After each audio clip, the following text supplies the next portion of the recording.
At the end of the day, there's only two real human emotions, the fear we talked about and love. And love is a much more powerful emotion, and that's really what we should be using. And a lot of people hear that and they go, whoa, there he goes, blowing it for me. You had me, you lost me, right? Yeah. There you go. You had to say our love. words.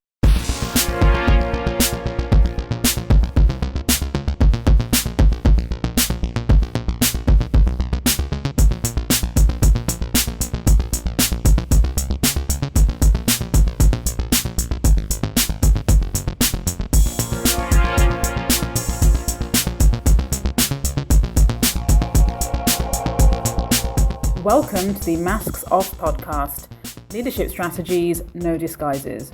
I'm Razwana Waheed, and together with my co-host Olivier Larvor, we talk to the smartest people in the world of leadership, change and psychology to give leaders real strategies to bring human back to the workplace.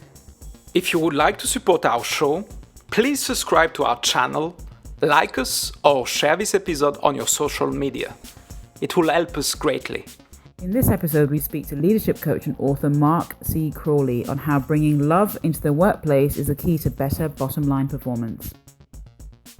People hear me say lead from the heart and they immediately think, well, he must be a religious person or a spiritualist or somebody who fundamentally doesn't understand business. Exactly. And that's traditional because we think that the heart weakens the effectiveness of a manager, that if you treat people well, they're going to get soft around the middle, they're going to be unproductive, they're going to take advantage of you. Yeah. These are our traditional beliefs. So if you come from that, then you have to say, well, how is it that I can persuade somebody to reinvent themselves when they think they're already successful as a leader as it is? Yeah. Which is unfortunately a human condition. We kind of think, well, things are working all right, why do I need to change?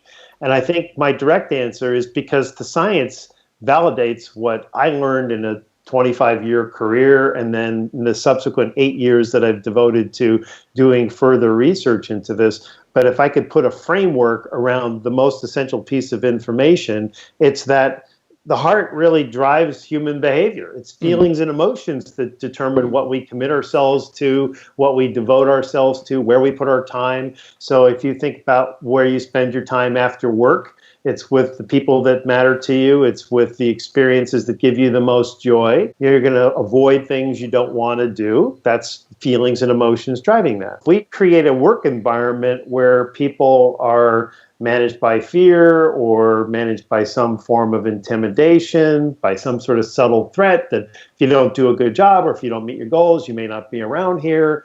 You're putting people in a suboptimal level of productivity. Right. Conversely, if you give people the experience of positive emotions, this is the heart component, then I call that an emotional currency, by the way. It's not money, it's experiences of positive emotions. If you do that for people, they want to reciprocate and give more back because they're so grateful to have a working environment where they're growing, they're appreciated, they have a trusting relationship with their boss, they feel like their work matters and is meaningful. These are things that all affect us here, and we have always historically made the appeal to here, and we got it all wrong. We know that now more than ever we need to have engaged people. We need to have engaged employees, in the workplace, and they need to be aligned with the values, with the mission of the company. In theory, we can all agree with that. Now, to me, is how do you manage that? Because as you mentioned, people have always managed from the brain. So how can we transition leaders from the brain side of management to the heart side of leadership? Here's the easy path to doing this. Every time an organization has an opening for a manager, on a go-forward basis, they have a binary decision to make. Does this person in front of me that I'm about to make a manager, do they care about the success, well-being, growth of another person, or is it all about them? Is there any history? Is there a track record of evidence that shows that this person is going to really want to thrive in the success of other people? Because unfortunately, what we tend to do is we promote people based on tenure and we promote people based on success in a prior role. And that doesn't naturally match over to the skills that you need to be a really great manager. So start there. because if you have 20% turnover, then in a year, 20% of your managers are going to have what I call the caring gene, which is legitimate, by the way.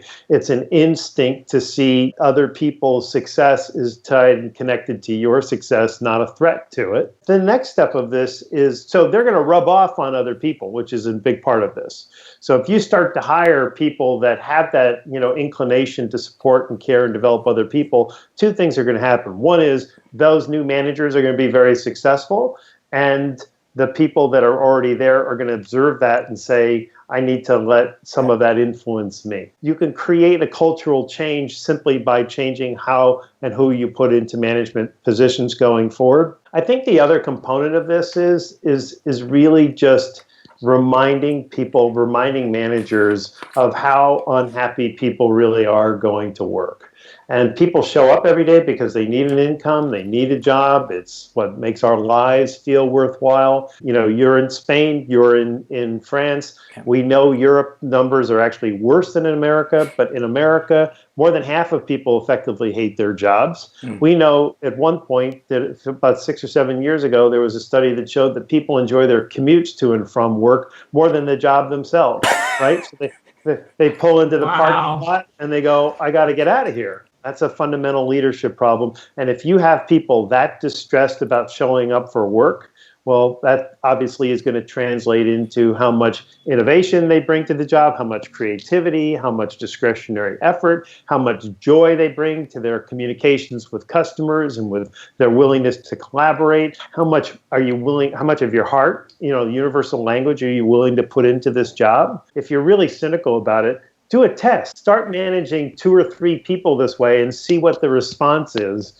So keep managing most of your team, but just try it with a couple of people very quietly. Start over appreciating them, developing them, proactively looking for ways for them to grow, and just see what the response is. The response is going to be, come here, boss. They're just going to be, they're so grateful, they're so pleased, and they're so desperate. They're so desperate for it. This is what the truth is.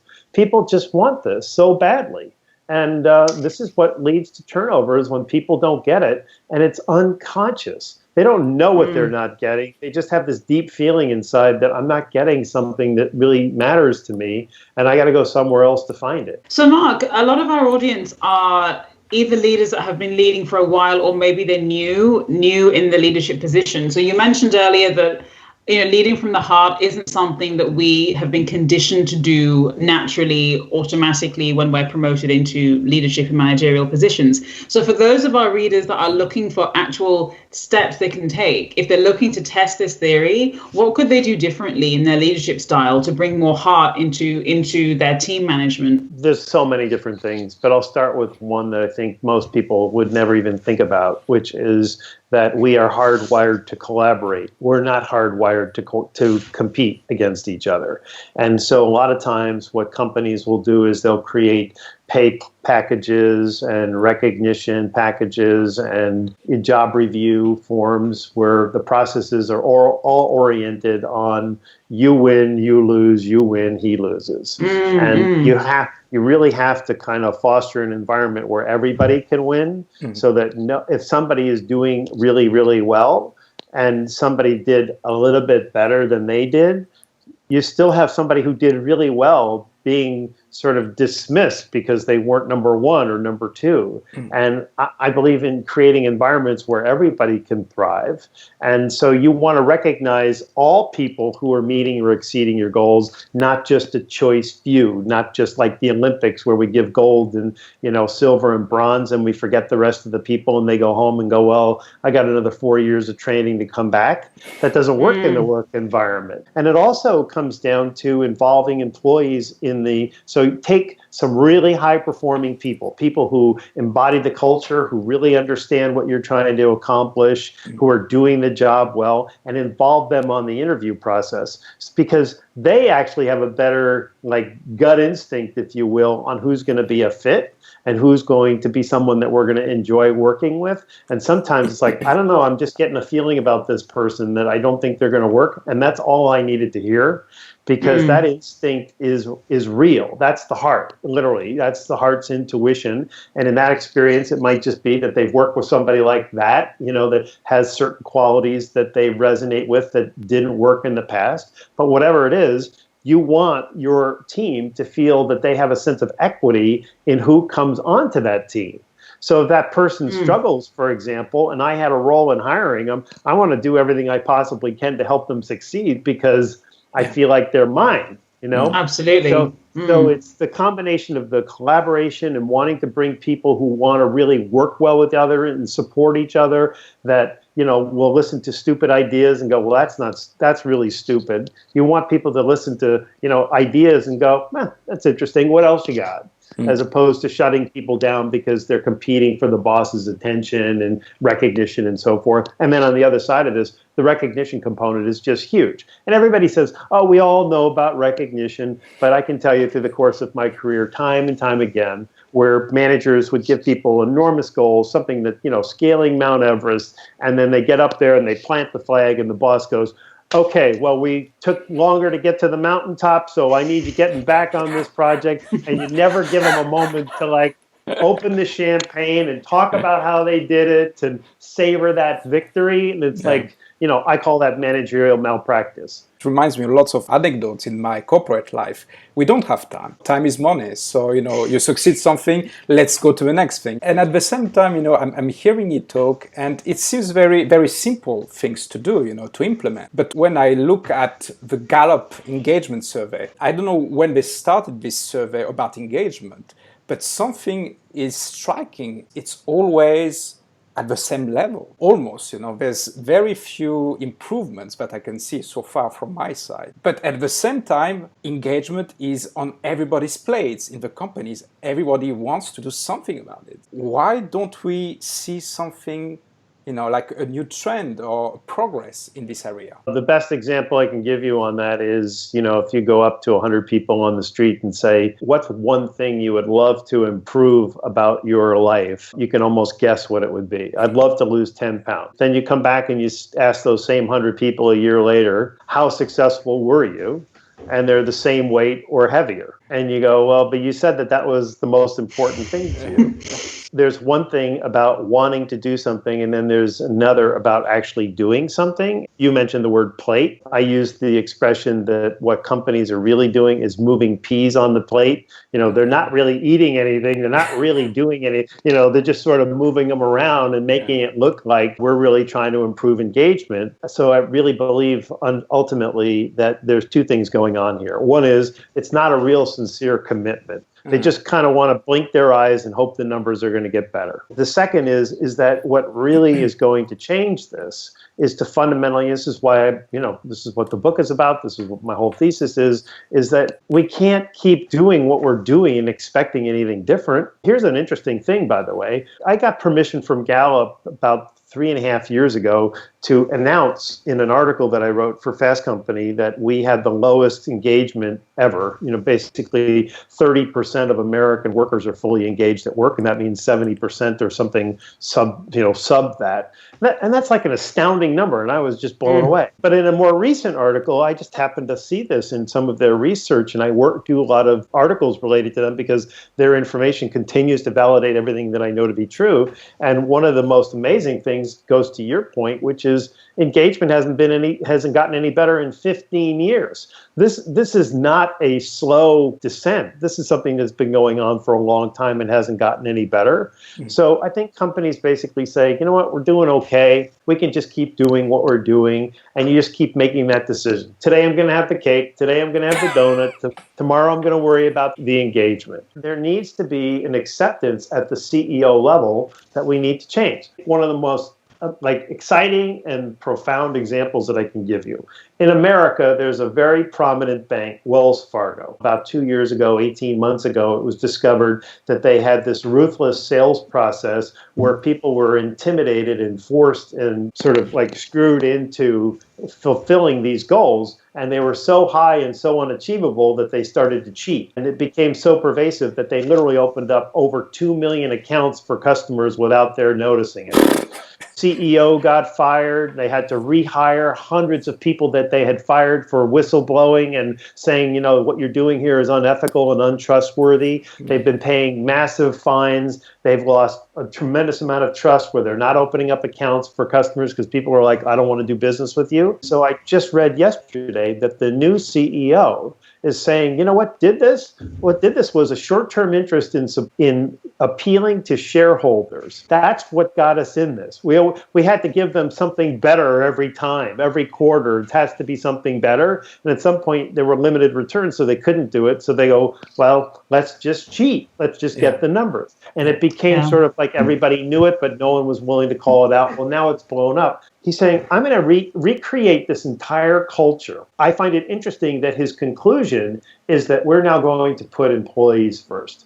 We're not going to be tempted or seduced to appeal to a short-term stockholder interest to see cross-sell ratios go higher. We're going to do this the right way, and the right way is to support people. So he's paying them more. He's changed their evaluation process to be more collaborative, to be more aligned with things that you wouldn't have any motivation to cheat. He's developing them, teaching them. This guy is bringing heart into his organization because he realizes that if they don't make a shift, they may not succeed. And if you have a customer who comes in and says, I don't know that I want to do business with you. If you have an employee saying, no, we're a totally different company, and I love working here, and I'm working here because of what they're doing for me, that's what's going to win the customers back. So I happen to think it's brilliant.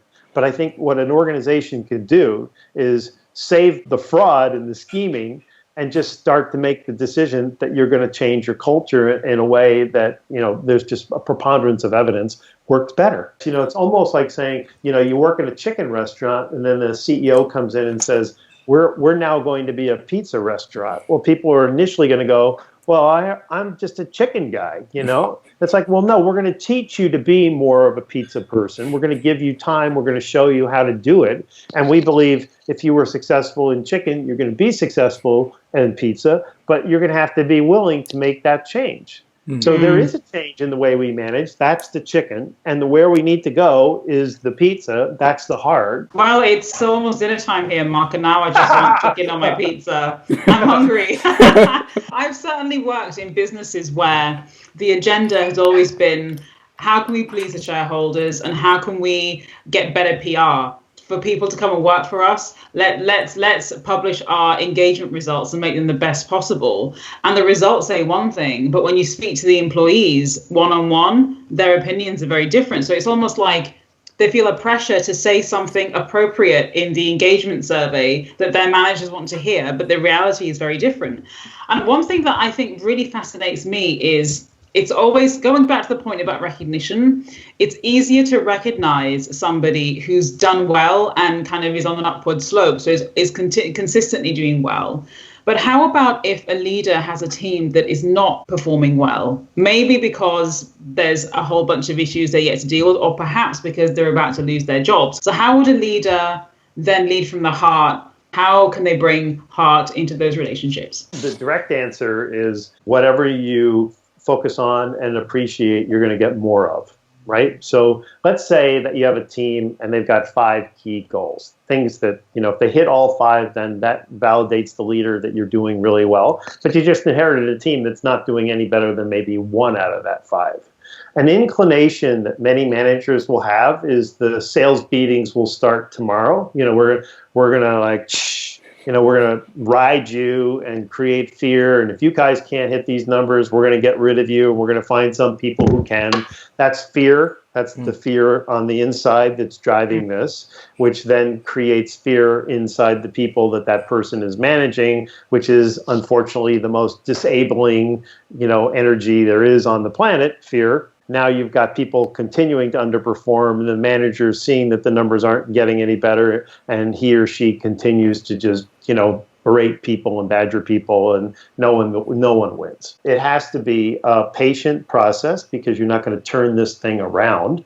But the two things that will get a team to go where you want them to is to approve and recognize and appreciate what they're already doing well. We have goal number 1, and you guys are doing a fantastic job with this. What are you doing to hit number 1? Why is number 1 doing so well? Who are the people that are doing so well with number 1?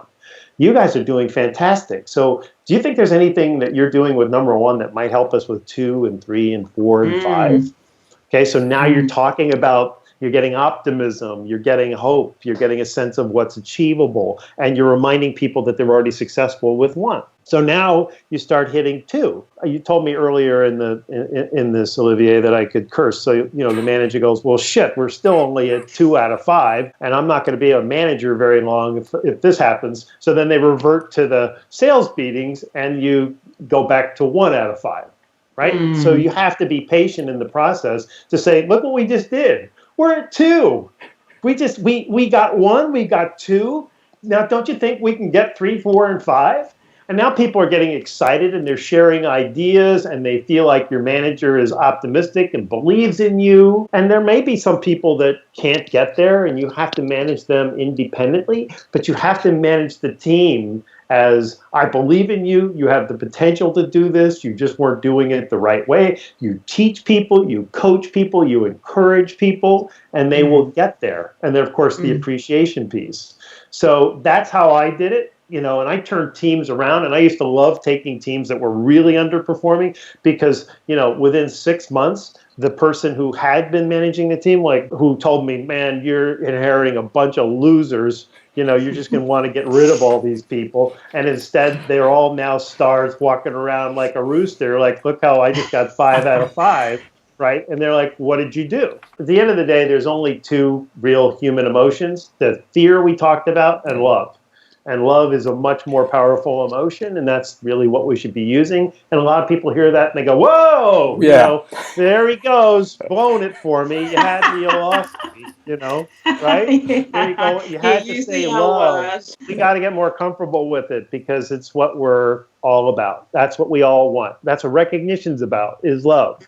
That's what growth is about. It's love. It's about knowing that your work means something and that you're having an impact in the world. That's a feeling of love. I just met a CEO yesterday for the first time for a large company in Canada. I've never met a CEO like this in my life. He's the son of the founder of a very large, very successful company. And his father was getting older and said, I'm going to make you the CEO. And he's all heart.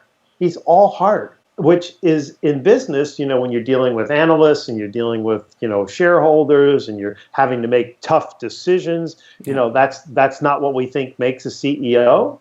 And yet the people love working there. They work incredibly hard. I mean, they were like, some of these people were in at 6 o'clock in the morning yesterday. And I'm like, when do you go home? Like, well, we have a big project and we're really determined because we really want to do this well. And it's like everything you would want out of a company, out of an employee. Because they know at the top of the organization, they're working for somebody who wants them to have a fulfilling life, who cares about what's going on with them, who finds ways to support them to ensure that happens. It almost seems so blatantly simple and obvious, and yet we resist it because it's not what we've traditionally done. And so today I'm going to have a donut.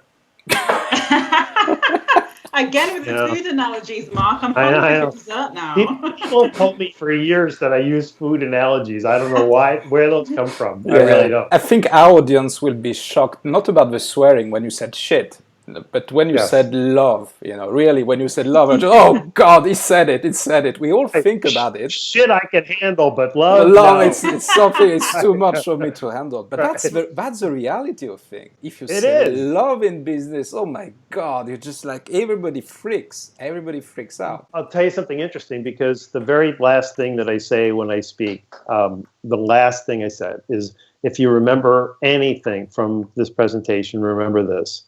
Love your people. And when I say it, I see tears coming down people's eyes because it resonates so strongly. It's like That's not what I'm getting. That's what I need.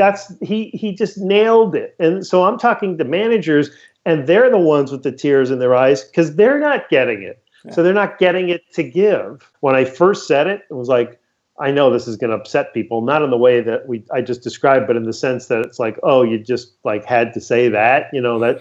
So I go, well, it's business love, it's business love. It's not. And then I just said, that's just not realistic. It's love, right. It is what it is, So grow up and accept that if we just treat people more humanly, that's really what the heart is. If you ask somebody what organ in the human body represents our humanity, they wouldn't go, well, the liver or the spleen or even the brain, right? They go, what's this? This is what it's all about. One of the things that I train and facilitate on is emotional intelligence. I find that often a leader's leadership style in the office is very similar to his attitude at home or her attitude at home and to relationships. So when you talk about giving your presentations and at the end saying, love your people, and some of the audience have tears in their eyes, I believe it's connected to not just a lack of love received or given in the office, it's the same at home.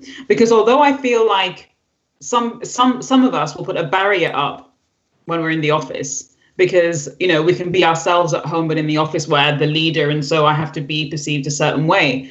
But actually, when it comes down to it, fundamentally, the lack of love is at home as well as in the office. So in your work, Mark, have you seen those connections as well? Yeah, I'm going to use another food analogy. Oh.